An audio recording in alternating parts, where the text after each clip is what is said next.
Welcome back. Let's get you a match report on the thriller that we witnessed last night between India and New Zealand. The first of the three-match T20 International went India's way. There were a few hiccups at the end of the match, but Rishabh Pant kept his cool to ensure that India made it through. Right. Cleaned him up.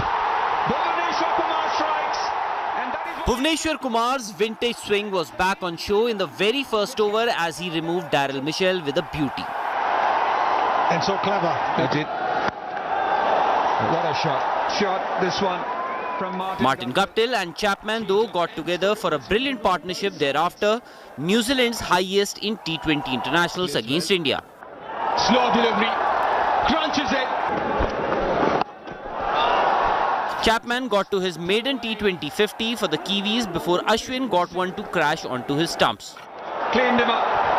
And that is why Ravichandran Ashwin is so good. Even as Glenn Phillips departed for a duck in the same over from Ashwin, Guptill hit a few lusty blows to keep the scoreboard moving. Sound that was magnificent. Guptill fell for a 42-ball 70 in the 18th over and his wicket put the brakes on the scoring rate. New Zealand finished with 164 on the board. Wide ball. With an offer. What a shot! India started well with Rohit Sharma looking in superb touch. Oh, you mentioned it on cue. Is that a six? Right after the Indian openers recorded their 12th 50-run partnership in T20 internationals, KL Rahul was caught in the deep. And they're putting on a show here, India. Out! Sweet shot. Gets it. But Rohit kept going strong and Suryakumar Yadav wasn't to be left behind. So easy. Made it look... Trent Bolt was brought back into the attack and that change got New Zealand the breakthrough as he removed Rohit for 48. And Rohit Sharma will not be happy. Oh, helped on its way. Suryakumar, however, didn't miss out on his half-century and raced to his third 50 in T20 internationals. Got a little bit. However, Surya's wicket provided New Zealand with an opening and with Shreyas Iyer too departing not long after, India needed 10 runs of the final over. He does pick the man out. Debutant Venkatesh Iyer scored a boundary of his first ball before getting caught at short third man on the very next. Out! Wicket!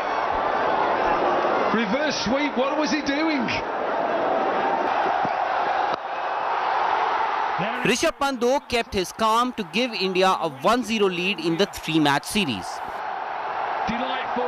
The victory also marked a successful beginning for Rohit Sharma as India's full-time captain in T20 internationals and Rahul Dravid as head coach. Sports Bureau, India Today. Yes. Let's get you details of the racism scandal that's hit British cricket. Former England and Yorkshire cricketer Azim Rafiq has spoken out. In his testimony to members of the British Parliament, he's spoken about how Asian players in county cricket faced brazen racism and discrimination, including the likes of Cheteshwar Pujara. There was comments such as, "You lot sit over there near the toilets," elephant washers. Racism has plagued the world of sports for long. But for the first time, cricket is in the eye of storm after former Yorkshire cricketer Azim Rafiq exposed how he was subjected to racism at the Yorkshire County Cricket Club. In a testimony to the British lawmakers, Rafiq held back tears as he detailed the discrimination and bullying he faced during his time at the county. The word was used constantly, and there just seems to be an acceptance in the institution from the leaders, and no one ever stamped it out. As many as 9 high-profile cricket figures featured in Rafiq's testimony to the British MPs. These include former England captain Michael Vaughan, England batsman Gary Ballance, England opener Alex Hales, England all-rounder Tim Bresnan, former England bowler Matthew Hoggard, commentator David Lloyd, former Yorkshire captain and current head coach Andrew Gale, and Yorkshire's current director of cricket Martin Moxon. In his testimony, Rafiq made several damning accusations about how players of Asian origin were given nicknames at the club, with racial slurs being a common theme in the dressing room. Rafiq alleged the name Steve was used to refer to people of colour, pointing out how Indian batsman Cheteshwar Pujara got the nickname due to his Asian heritage.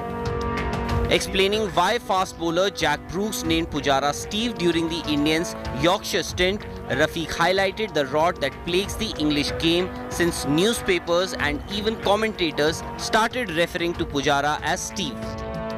Rafiq alleged former Yorkshire captain Gary Ballance used to term all people of colour Kevin in a derogatory manner. Stating how England opener Alex Hales went on to name his black dog Kevin, Rafiq said it was disgusting to see how much of a joke it was for two Englishmen.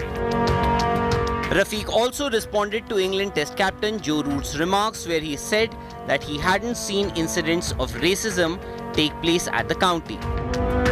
Rafiq said while Root is a good man and has never engaged in racist language himself, he was Gary Balance's flatmate and was involved in social night outs where the spinner was called names.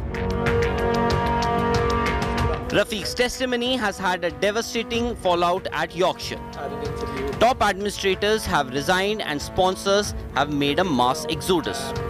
Their coach has been suspended and the club has been barred from hosting lucrative international games. There's also a growing clamour regarding how cricket needs a kick-it-out style organisation that can help educate the community and weed out racism from the sport. Sports Bureau, India Today.